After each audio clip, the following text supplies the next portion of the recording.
Et donc, des échanges commencent à arriver par message? Vous discutez par message sur la messagerie du Bon Coin? Ben, c'est ça, sur la messagerie Le Bon Coin, là, Quelle tournure prennent vos échanges? j'ai réclamé mon évaluation. J'ai fait une évaluation parce que sur Le Bon Coin, on peut voilà et là, c'était particulièrement agréable comme comme vente donc du coup, j'ai commenté puis je lui ai dit: «Alors et moi, mon évaluation, quoi?» et là, il m'a envoyé un message en privé assez osé. Pardon me as I'm gliding along, moving in rhythm to the vibe of the song. I'm feeling alright, so I can't go wrong. Je suis MC, la rebelle en tutu, et tu écoutes Crush, le podcast qui explore la magie des premiers jours des histoires d'amour. Chaque mardi, je reçois à mon micro un ou une invitée qui me raconte à cœur ouvert une rencontre qui l'a intensément marquée pour un jour, une nuit, quelques années ou toute une vie. J'espère que ces témoignages seront pour toi une source d'inspiration pour comprendre et vivre mieux tes émotions amoureuses. Si tu veux découvrir l'actu et les coulisses du podcast, si tu veux t'inspirer, partager et échanger sur l'amour et les rencontres, rendez-vous sur Instagram et sur la chaîne YouTube @Crush le podcast. Today's my day.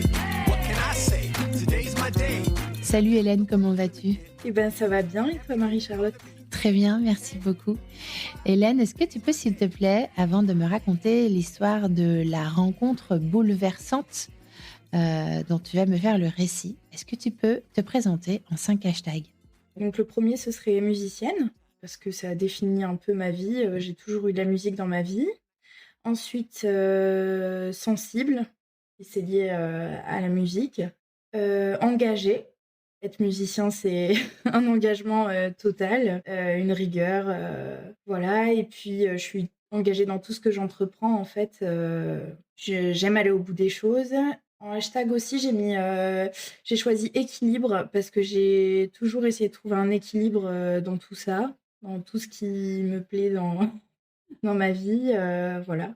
Pour le dernier hashtag, j'ai mis 2 mots, j'ai choisi «grandir vite» parce que, du point de vue des expériences de vie que j'ai eues, donc la musique aussi, ça a beaucoup joué sur le fait de me faire, grandir vite et d'avoir conscience de beaucoup de choses, très jeune, en fait. Par rapport à la musique, ça veut dire quoi? J'ai, un parcours, au conservatoire qui a été assez exigeant et qui m'a demandé, de l'exigence et de l'engagement, de la rigueur, de la discipline et cetera, voilà. Tu joues de quel instrument? Je suis violoniste.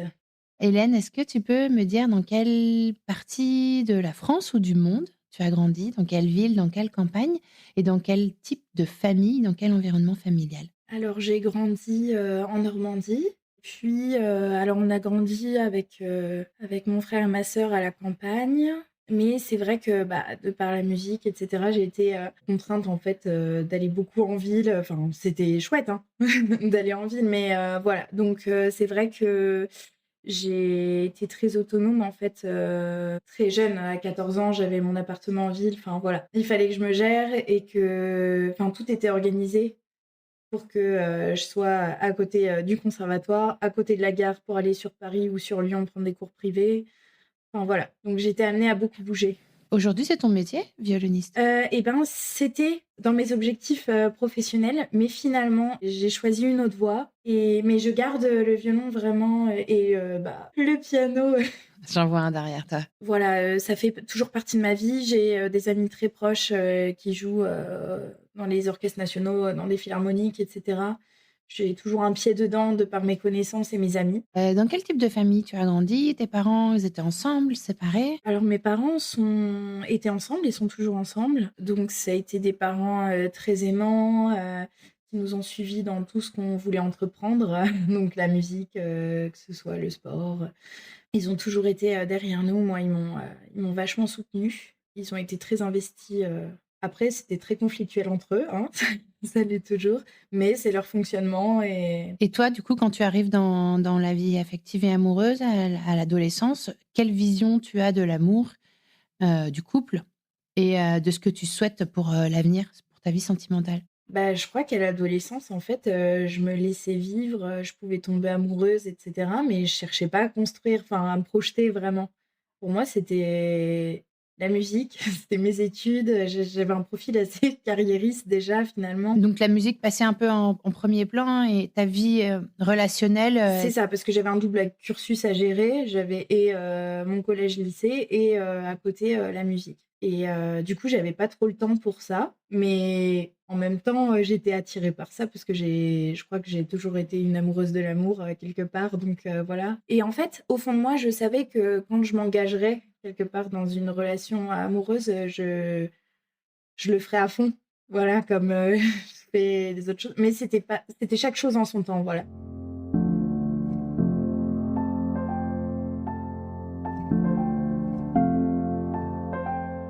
Et si on remonte à mars 2023, un petit peu avant, est-ce que tu peux, s'il te plaît, me dire quelle était ta vie? Qu'est-ce qui se passait à ce moment-là pour toi? Est-ce que tu étais en couple? Est-ce que tu étais après une relation? Voilà. Qu'est-ce qui se passait? Est-ce qu'il se passait quelque chose de particulier pour toi à ce moment-là, en mars 2023? Ben, c'était un peu le chaos parce que j'ai eu des graves soucis de santé à ce moment-là. Même pas un an avant, j'ai été hospitalisée 3 mois à la maison. Enfin, voilà, ça a été, je marchais plus. Enfin, ça a été vraiment difficile, une période très difficile. C'est quel type de maladie ou souci de santé? Si t'as pas envie de rentrer dans les détails, rentre pas dedans. En fait, j'ai une maladie chronique depuis petite, mais seulement là, elle a évolué et ça a été suite à différentes choses en fait, hein. C'est multifactoriel, mais voilà, et en fait, ça a totalement décompensé et j'ai perdu l'usage de la marche. Enfin voilà, donc ça a été très compliqué. Ok, donc quand tu dis le chaos, c'était le vrai chaos parce que tu étais handicapée par ta maladie en fait. Ce que tu traversais, c'était très compliqué. C'est ça, exactement, c'est un handicap, hein. Et j'ai repris le travail en septembre 2022. À ce moment-là, je mets en place plein de choses pour essayer de me sentir bien et de me faire du bien finalement. À ce moment-là, je suis accompagnée donc par une psychologue de l'hôpital, du service où je suis suivie. Enfin, voilà, il y a beaucoup de choses qui sont mises en place pour m'aider. Est-ce que tu as un petit copain à ce moment-là? Eh bien non, justement, donc ça a été comme une crise, hein, qui s'est déclarée et cette crise s'est déclarée 3 mois après une séparation et une séparation qui a été violente. Je suis dans cette relation depuis 1 an. La personne avec qui je suis donc déménage pour me suivre, dans ma ville, puis j'apprends 2 semaines ou 3 semaines après qu'elle me trompe. Voilà.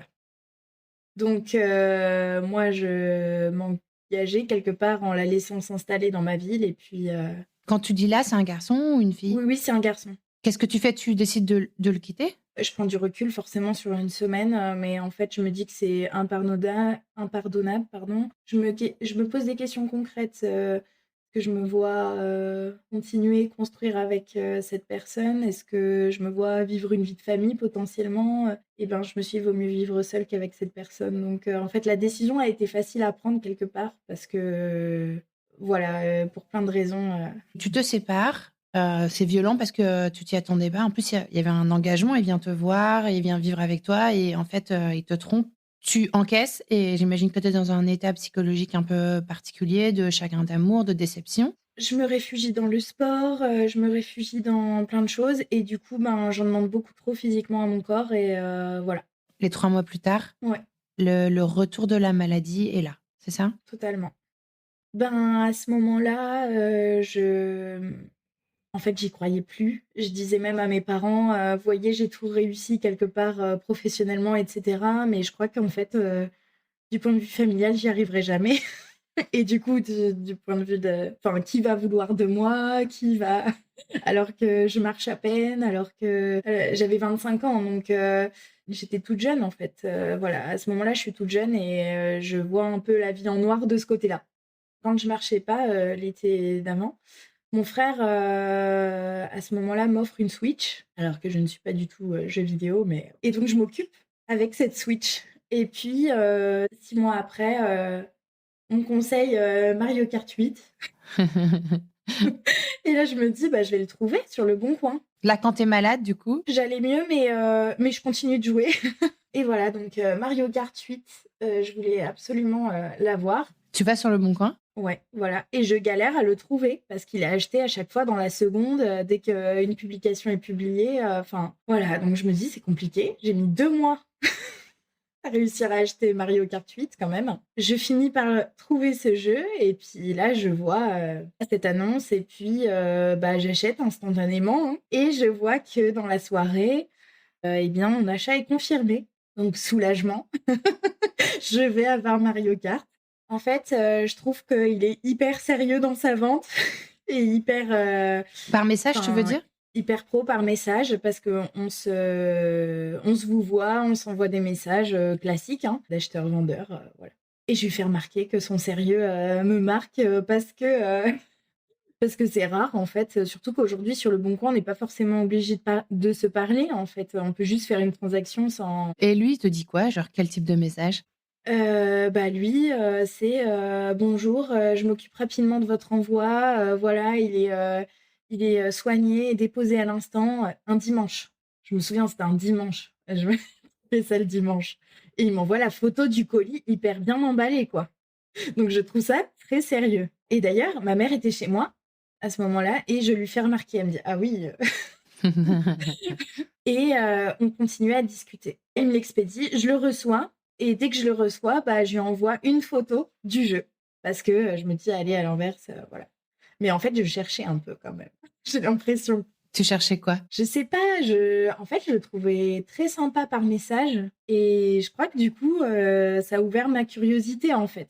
Et puis en même temps, il y avait 1200 km qui nous séparaient. Donc, en fait, ça enlève les barrières quelque part parce que... Ah, ça te décomplexe, en fait, de te dire, de toute façon, il peut rien se passer, je peux que juste tchatcher avec lui. Donc, tu reçois le colis?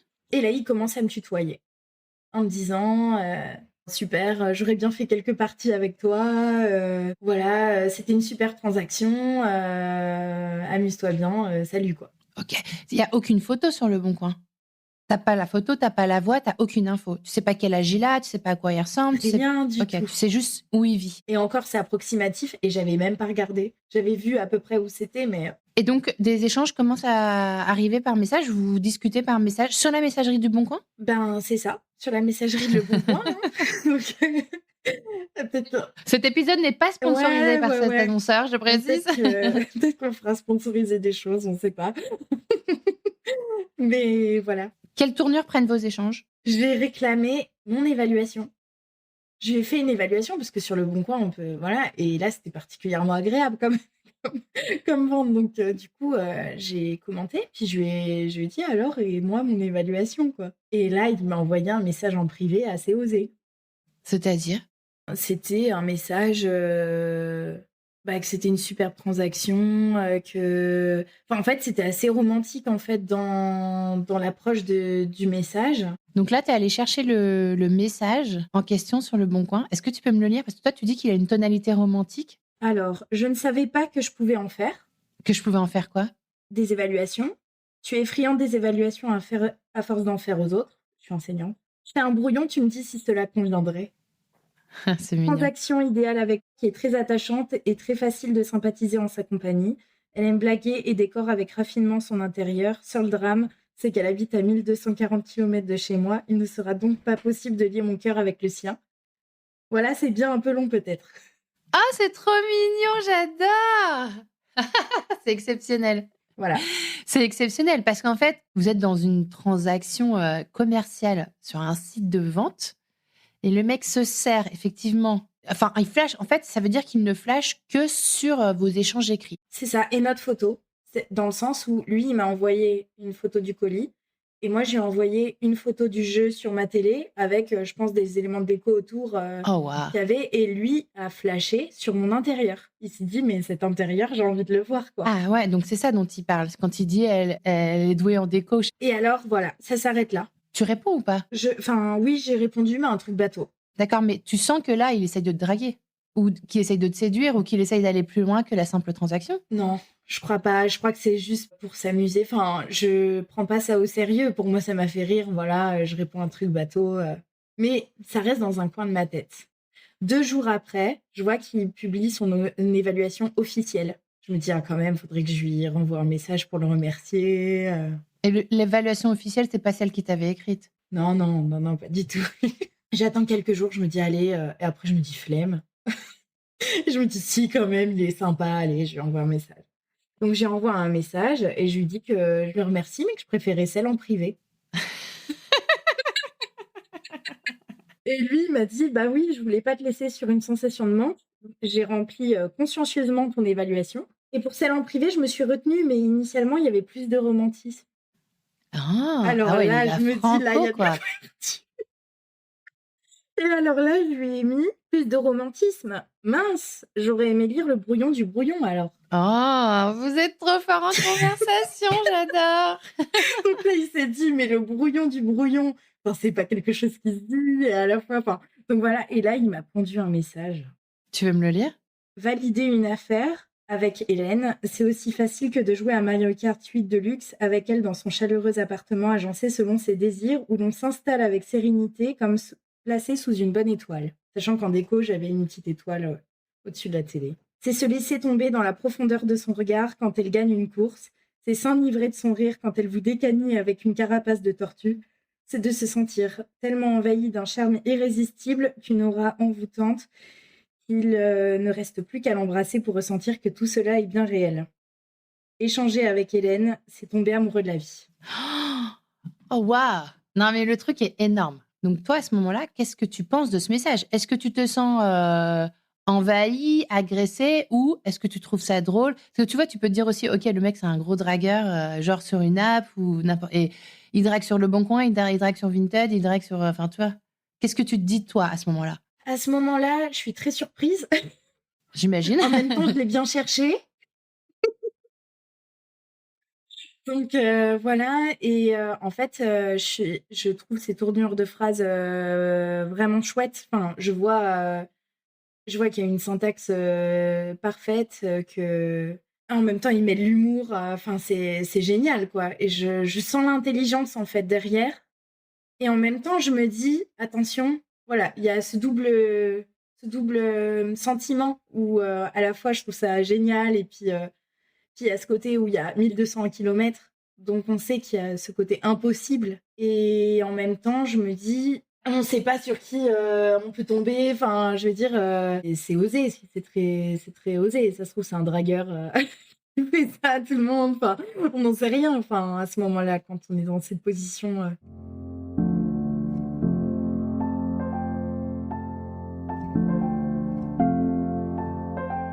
Raconte-moi maintenant, Hélène, comment de ces messages dragueurs, moi je trouve que c'est de la drague, quelle tournure vont prendre vos échanges à ce moment-là? Est-ce que vous restez sur la messagerie du Bon Coin? Est-ce que vous en sortez? Et qu'est-ce qui commence à ce moment-là? Alors, on sort de la drague, en fait. Donc, cette drague, on la laisse de côté. Et puis après, on parle vraiment de nos vies. Enfin, avec...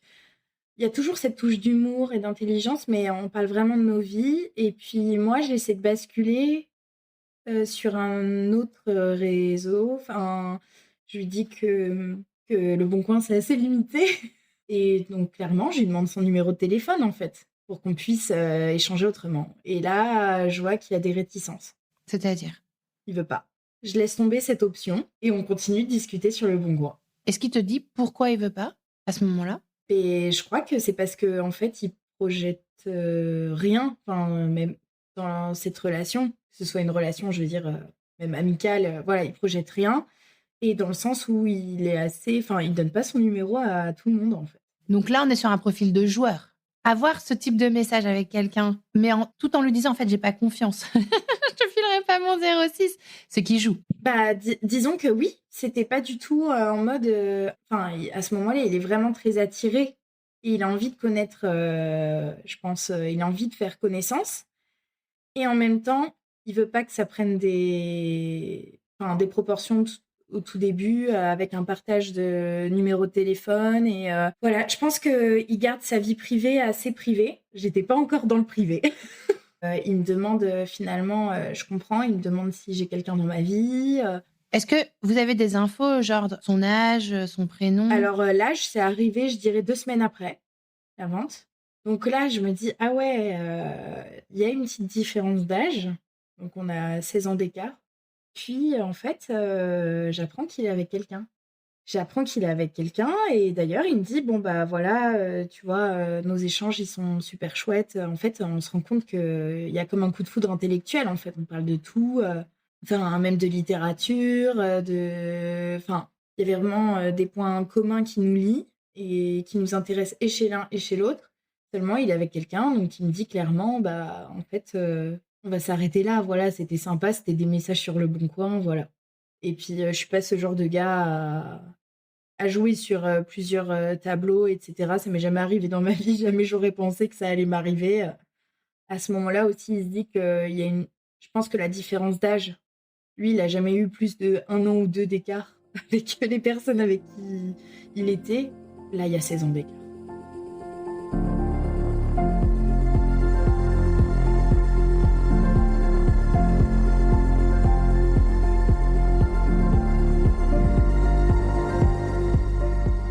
Mais moi, je m'arrête pas là.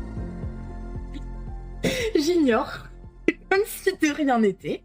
J'ignore totalement et en même temps, je me dis: «Mais je veux pas être celle qui brise», voilà. Quel degré d'intimité vous avez atteint en 2 semaines d'échange de messages?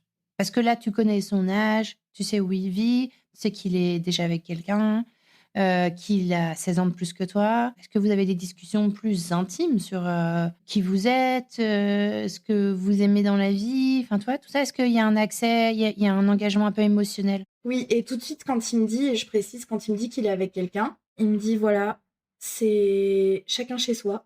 On se voit quand il y a pas les enfants, un week-end sur 2 et c'est en gros quand j'ai envie, quoi». Attends, il est séparé du coup? Enfin, en fait, lui, il a un enfant et il est séparé depuis, un peu moins de 10 ans et il est avec quelqu'un d'autre qui a 2 enfants depuis, 2 ans et quelques. Mais en fait, c'est vraiment pas sérieux. Enfin, c'est une relation, enfin, disons qu'ils sont sérieux dans leur, fidélité, dans leur, enfin, voilà, ils voient pas d'autres personnes. Mais, c'est pas du tout engageant et il est pas du tout attaché à elle. Il a été clair avec. Enfin, voilà. Donc ça, c'est ce qu'il te dit? Voilà, c'est ce qu'il me dit. Il me dit: «Voilà, c'est un week-end sur 2 et encore». OK, mais est-ce qu'il te dit, donc nous 2, c'est pas possible? Oui, bah, oui, du coup, il me dit: «Bah, du coup, je suis quand même engagée dans une relation, elle est ce qu'elle est». Mais, il me dit: «Moi, je joue pas sur 2 tableaux, donc voilà, ciao». Mais toi, tu lâches pas l'affaire donc? Mais moi, je lâche pas l'affaire. Qu'est-ce que tu vas faire? Bah, disons qu'il me laisse une ouverture en me disant, quand même que, bah, s'il avait été libre, tout ça, ben, ça aurait été vraiment enfin, c'est vraiment une rencontre qui éveille sa curiosité et qu'il aurait aimé, me rencontrer, qu'on se connaisse, quoi. Enfin, je pense que ça suscitait notre curiosité. On s'y attendait absolument pas. OK. Qu'est-ce que tu fais toi à ce moment-là? Dans ta tête, tu te dis quoi? Tu te dis, «Je veux absolument le rencontrer, je pense que ça peut donner quelque chose de cool, j'ai le sentiment, le pressentiment que» ou tu abandonnes? Donc qu'est-ce que tu fais? Je pense qu'à ce moment-là, donc du point de vue de ce que j'avais vécu et cetera, j'ai besoin de me faire du bien, dans ma vie et puis là, il y a une rencontre hyper agréable. Elle aboutira peut-être sur rien, je m'en fiche, je veux me laisser vivre et je veux continuer les échanges parce qu'ils sont agréables. Donc c'est assez égoïste, hein, mais peut-être, mais voilà et puis je pense qu'au fond, je sais pas, je sens quelque chose, au bout de 3 semaines, on s'envoie à quoi on ressemble, donc des photos et là je me dis: «Ah ouais, en fait, à 40 ans, soit on est vraiment pas bien conservé», enfin, c'est le début de la enfin voilà, parce qu'en fait, on peut tomber sur quelqu'un qui fait plus vieux encore que son âge et puis, bedonnant et enfin, on sait pas, enfin, je veux dire, et moi j'avais 25 donc je voulais enfin, Qu'est-ce que tu vois sur la photo qu'il t'envoie? en fait, je vois son charme et je trouve qu'il a énormément de charme. Enfin, je veux dire, c'est quelqu'un de beau, mais enfin, il dégage quelque chose. J'adore son sourire. Je trouve qu'on se rejoint dans cette manière de sourire. Je sais pas, il y a quelque chose encore plus qui m'attire, en fait. Et inversement.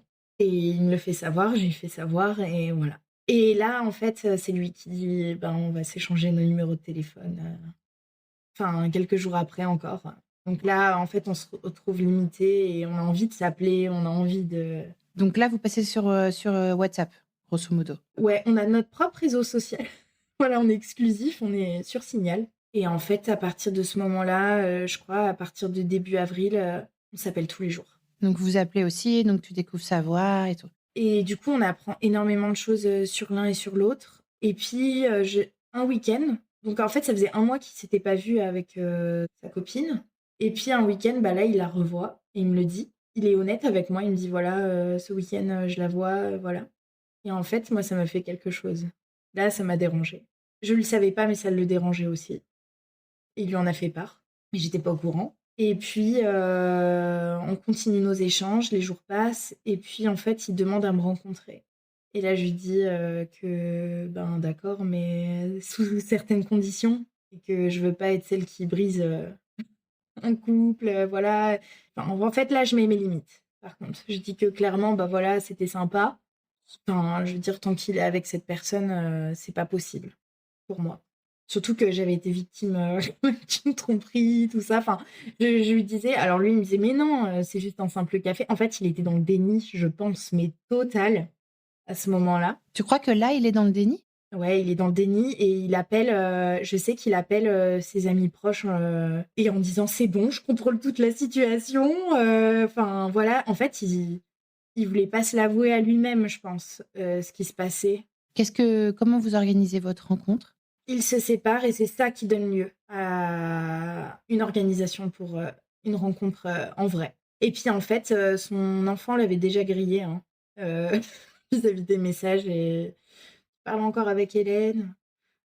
Voilà. Donc c'est-à-dire que même l'enfant le. D'ailleurs, tu m'as pas dit comment il s'appelle cet homme? Oui, il s'appelle Pachi. Donc, la rencontre entre toi et Pachi va avoir lieu. Qu'est-ce que vous organisez? Comment vous vous y prenez? Parce qu'il y a beaucoup de distance entre vous. Comment vous vous y prenez? Là, c'est compliqué. Hein. On se dit, est-ce qu'on fait mi-chemin? Ouais. Ça voudrait dire au milieu de la France, mais on connaît ni l'un ni l'autre. Voilà. Après, on se dit, bah, peut-être Paris.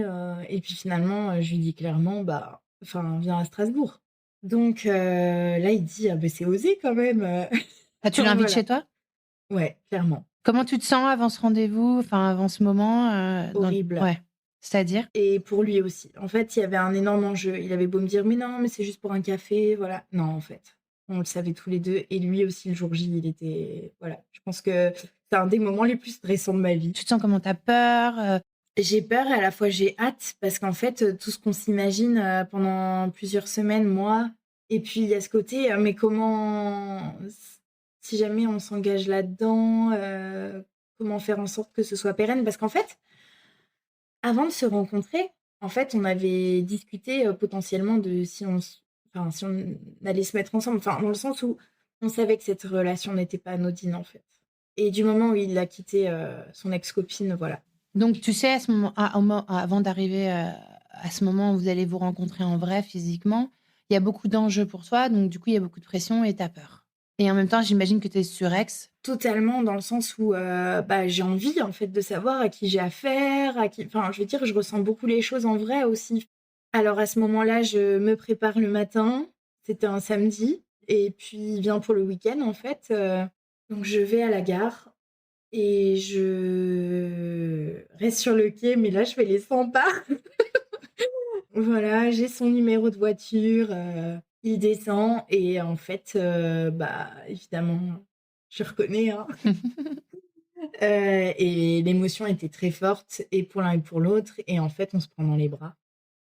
Voilà, c'était très tendre, comme rencontre. Vous vous embrassez? Non, c'est quelqu'un qui fait les choses, bien et pour lui, c'est pas juste, enfin, c'est un vrai engagement, en fait. Comment se passe ce week-end? Génial. Génial. Bah, on se balade beaucoup, on sort, on fait des choses et justement, en fait, il y a aucun rapprochement physique. Aucun. Genre, même pas, on se prend pas la main, pour moi, c'est perturbant parce que j'ai toujours été avant avec des personnes assez entreprenantes et lui, il l'a été par message, d'accord, au tout début, pour, provoquer quelque part quelque chose, je pense, mais là, il l'est pas du tout. Donc voilà et en fait, j'apprends par la suite parce qu'on en reparle de ça, qu'il voulait pas du tout être entreprenant parce que, bah, déjà, il venait chez moi, enfin, voilà, c'est quelqu'un de bien et il voulait pas, Il voulait rien forcer du tout. non, rien du tout. Donc c'est moi qui ai dû entreprendre certaines choses, en fait. Donc le soir, on se fait un resto. Il m'invite, c'était hyper agréable, il avait choisi le resto. Mais quand même dans nos échanges, quand on était à distance, ce qui m'a marqué, c'est quand il m'a offert un livre. Il m'a fait aller chercher un livre dans une librairie, justement parce qu'on se rejoignait sur nos centres d'intérêt littéraire, etc. Et voilà, et je me suis dit, mais quel genre de gars va acheter à distance un bouquin pour que j'aille chercher mon livre à la librairie, et il y avait un petit mot pour moi dans le bouquin, en fait, qu'il avait demandé à faire écrire. À ce moment-là, j'en parle à ma maman. On était encore donc en rencontre virtuelle. Et je lui dis, mais maman, en fait, je sais, c'est comme une évidence, je sais pas comment expliquer, mais je sais. Et je sais que c'est quelqu'un de bien. Et donc, si on revient au week-end, Il est plein d'attention, mais à la fois, aucun geste, aucun. Donc voilà. Donc on sort du restaurant, c'était génial. On sort du restaurant, on va chez moi. Et là, je me dis, mais en fait, comment on fait? Comment ça va se passer? Dans le sens où je me dis, bah en fait, on est censé dormir ensemble dans le même appart, mais comme il se passe rien, quand ça se trouve, je l'intéresse pas. Finalement, c'est la déception, j'en sais rien. Enfin, c'est hyper perturbant, en fait. tu vas crever l'abcès ou pas? Ouais, je vais crever l'abcès. Comment tu t'y prends? Ben, en fait, déjà, on discute beaucoup. Et puis, je sens qu'il va être plus tactile avec moi, mais sans être trop démonstratif. Et en fait, moi, je l'embrasse. Est-ce que vous passez ce week-end physiquement intime et proche l'un de l'autre? Alors, on était proches l'un de l'autre. Je veux dire, on a dormi ensemble. Voilà. Mais il s'est rien passé de plus que ça. C'était vraiment juste basé sur la tendresse et Donc, vous n'avez pas eu de rapport sexuel, c'est ça? non. Et lui, il rentre le lendemain. Donc, on n'a pas dormi la nuit, par contre. Vous avez parlé? Bon, voilà, je précise, hein. Et même quand on parlait pas, je veux dire, on était l'un contre l'autre et juste. Enfin, en fait, on a juste profité. C'est ce qu'on voulait depuis, je pense, le début. Et enfin, c'était concret. Et donc, il repart dans le train.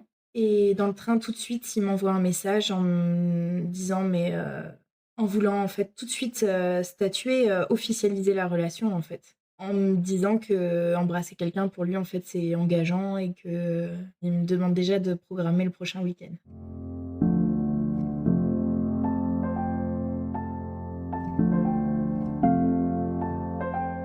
On a passé des vacances ensemble 2 mois après cette rencontre. Et puis en fait, on a voulu passer plus d'1 mois ensemble en vacances. Enfin voilà, ça a été. Et puis après, on s'est vus en fait. Donc on a eu une relation à distance qui a duré, je dirais, on a été à distance 1 an et demi à peu près. Et aujourd'hui, donc après les prochaines étapes, enfin nous on a parlé des grands projets tout de suite en fait. Lui, il voulait plus rien à la base et en me rencontrant finalement, bah il a envie de tout faire en fait et peut-être même des choses qu'il a jamais faites. Enfin d'un point de vue de l'engagement à deux, quoi. On habite ensemble, donc il m'a rejoint. Comment il fait avec son fils? Il vient pour les vacances et son fils vit chez sa maman. Donc pour lui, c'est bouleversant parce que bah, ça faisait 20 ans qu'il s'était bien installé dans le sud-ouest et maintenant, bah, faut tout changer, faut vivre dans le nord. Il s'est installé chez toi il y a combien de temps? Il y a 10 mois. Alors, c'était pas chez moi, du coup, on a pris un autre appartement à deux qu'on s'est choisi. Voilà, et en fait, pour nous, c'était évident de vouloir habiter avec quelqu'un, alors que lui, dans sa tête, c'était plus jamais, hein. Je veux dire, depuis la mère de son enfant, il avait jamais voulu. Il se disait qu'il vivrait tout seul toute sa vie, quoi. Toi, quand tu regardes cette histoire, qu'est-ce que ça t'apprend? Sur toi, sur l'amour, sur la vie? Quand je l'ai rencontré, j'étais un peu dans une phase où j'essayais de remonter la pente, mais c'était dur, j'y croyais pas. Et en fait, ça donne de l'espoir vachement. Je pense des deux côtés, finalement, parce que ça a été une évidence. Et puis, moi, j'y croyais pas. Je pensais pas que quelqu'un allait m'accepter avec mon handicap, avec toutes ces difficultés, et ça a été évident, en fait. Et de son côté, je crois que bah, lui, il croyait plus en rien du point de vue de l'amour, puisqu'il se satisfaisait même d'une relation où il n'était pas attaché, etc. Et c'était par choix, vraiment, hein. Et bah, aujourd'hui, il y croit et il a envie de se réinvestir dans des projets de couple, en fait. Donc voilà, je pense que et l'un et l'autre, vraiment, ça nous a redonné de l'espoir de se rencontrer. Ça nous a permis de. Enfin, en fait, c'est juste incroyable ce qu'on vit. On s'est dit que c'était vraiment rare, que c'était précieux, qu'on a envie d'en prendre soin, en fait. Vraiment. Quand tu repenses à ces échanges, ce premier contact, ces premiers contacts sur Le Bon Coin, ces premiers messages et tout, à ton avis, qu'est-ce qui a fait qu'il y ait une étincelle qui s'est allumée. Qu'est-ce qui, dans son comportement à lui, dans ce qu'il a pu écrire, dans ce que tu as pu déceler et dans tes réactions à toi, ton avis, qu'est-ce qui s'est joué à ce moment-là? Qu'est-ce qui a fait la différence que cette conversation ne reste pas une énième conversation sur un réseau social? Je pense l'humour, son sérieux, vraiment. Hein. C'est la première chose que j'ai décelée. Et du coup, son humour, Le sérieux, c'est quoi? C'est rassurant pour toi? complètement. Oui, son humour, parce que ses messages étaient quand même drôles. On est d'accord. Et son audace, non? Ouais, son audace, sa curiosité, parce qu'il s'intéressait profondément à moi, en fait. Et inversement. Et en fait, on s'est trouvé aussi curieux intellectuellement, je pense. Et ça m'a plu, en fait, qu'il ait une certaine culture, qu'on ait vraiment de quoi partager et qu'on partage même, tu vois, sur des émissions comme sur France Culture, comme Les Pieds sur Terre, etc. Et je pense, enfin, lui, c'était ma maturité finalement pour mon âge. Parce que c'est vrai que bah, j'ai grandi vite. Il y a quand même un concours de circonstances là qui est assez exceptionnel dans l'histoire. C'est-à-dire que c'est deux personnes qui n'ont absolument rien en commun. C'est-à-dire que vous n'avez pas de groupe amical en commun. Vous n'avez pas de job, d'affinité au niveau professionnel. Il n'y a pas d'affinité géographique. Comment tu l'interprètes ça? C'est un peu la question philo, quoi. Est-ce que tu crois au pur hasard? Est-ce que tu penses que tu as provoqué? Tu as été dans une posture ouverte à la rencontre? Comment tu analyses ça, toi? Il y a une histoire de hasard. Parce que si j'avais pas acheté ce jeu, si j'avais pas eu de Switch, je veux dire de moi-même, voilà. Et puis ça aurait pu être très bien une autre vente avec une autre personne. Donc il y a quand même une histoire de hasard. Et on se dit que en fait c'est fou parce qu'on peut rencontrer les gens comme ça. En fait, on peut rencontrer de plein de manières différentes. Enfin, aujourd'hui, on pense forcément beaucoup appli, etc. Et finalement, il y a d'autres façons. Alors, c'est une appli aussi, hein. C'est intéressant de se dire qu'il y a des opportunités partout. Et il y a mais c'est ça, en fait. Ça donne de l'espoir aussi de ce point de vue-là. Il y a des opportunités partout, mais il faut être aussi vigilant. Même il me le dit, il me dit, mais en fait, tu m'as fait un questionnaire et tout. Ouais, fallait qu'il réponde bien. Et puis, s'il en loupait une ou s'il n'était pas consciencieux dans ses réponses, je lui faisais remarquer. J'avais besoin, en fait. Enfin, tu vois, j'étais assez... pas méfiante, mais quand même. Bah, vu le contexte. Et je pense que lui aussi se méfiait, en fait. Donc, il y a ce hasard au début, et ensuite, qu'est-ce qui a contribué? Je sais pas, il y avait une attirance, vraiment une évidence. En fait, on a plein de valeurs communes. Ça, je comprends. Mais est-ce qu'il y a une sorte de lâcher prise? Est-ce qu'il y a une sorte Il y a eu du lâcher prise. de foi en l'avenir, d'optimisme? Enfin, tu vois ce que je veux dire? Ouais. Bah, il y avait du lâcher prise parce que 1200 km, ça aide. Vraiment, ça nous a aidés. Ça a été génial parce que du coup, on a tout défini avant que les choses arrivent et avant qu'on s'engage réellement. Dans le sens où qu'est-ce qu'on voulait. Enfin, je veux dire, avec 1200 km, c'est un sacré investissement de temps, d'argent, voilà. Donc il fallait qu'on sache, qu'on laisse une part de mystère, bien sûr, mais on savait ce à quoi on s'engageait et pour l'un et pour l'autre. Il y a aussi ce côté où je pense que moi, j'avais un lâcher-prise à ce moment-là parce que je voulais prendre ce qu'il y avait de bon à prendre, voilà, pour me faire du bien, enfin, voilà. Et lui, au fond, aspirait à ce type de relation, avait envie d'avoir une rencontre intellectuelle comme ça avec la personne avec qui il aurait aimé partager sa vie, en fait. Et je pense que du coup, ça nous a ouvert, on s'est laissé aller à la relation. Et même aujourd'hui, alors, il a quand même dit une fois à la mère de son fils qu'aujourd'hui, enfin, ça faisait que quelques mois qu'on était ensemble, mais il lui en a parlé tout de suite parce qu'il savait en fait le sérieux qu'allait engendrer cette relation. Il lui a clairement dit qu'il était en train de vivre la relation à laquelle il pensait même pas avoir accès en fait, et à quel point c'était important pour lui. Ouais, je pense que ce lâcher prise, il a eu de l'importance. Aujourd'hui, nous, on a un mot qui définit notre relation, tous les deux, c'est Yuan Fen. Bah, ça décrit en fait ce hasard, mais en même temps dans la rencontre, mais en même temps qui est défini par des affinités préalables qui existaient. Le hasard qui réunit des affinités, c'est ça? Bah, c'est ça, c'est l'idée d'une rencontre où ni l'un ni l'autre n'avait prévu de se rencontrer et à la fois on partage des affinités préalables qui font que peut-être que ce hasard était un peu prévisible quelque part. En tout cas, il y a ce côté où ça paraît comme une évidence, voilà, sans que l'un et l'autre l'aient prévu, quoi. Si tu rencontrais la Hélène de juste avant cet achat sur Le Bon Coin, De mars 2023, tu lui dirais quoi? En effet, elle vit des jours difficiles, mais qu'il y a des belles choses encore qui peuvent arriver dans la vie finalement malgré toutes ces difficultés et qu'il faut continuer d'y croire, d'espérer, et de profiter des bons moments comme ils viennent en fait. De pas se poser 10 000 questions, de pas avoir peur, trop peur. Ok. Pour conclure, est-ce que tu veux laisser un petit message à Patchy? Tu veux lui glisser un mot à l'oreille?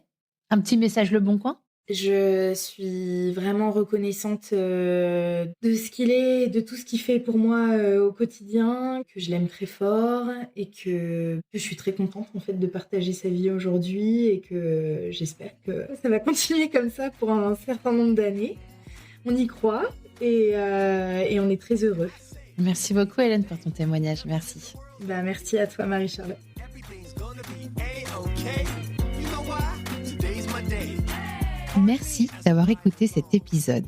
Je compte sur toi pour aller mettre 5 étoiles et un commentaire sur ta plateforme d'écoute favorite, notamment Apple Podcast.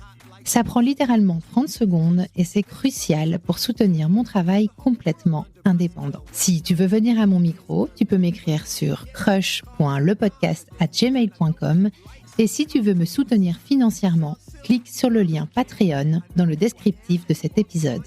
Mille merci pour ton écoute et à la semaine prochaine pour un nouveau Crush. I take aim and I just can't miss.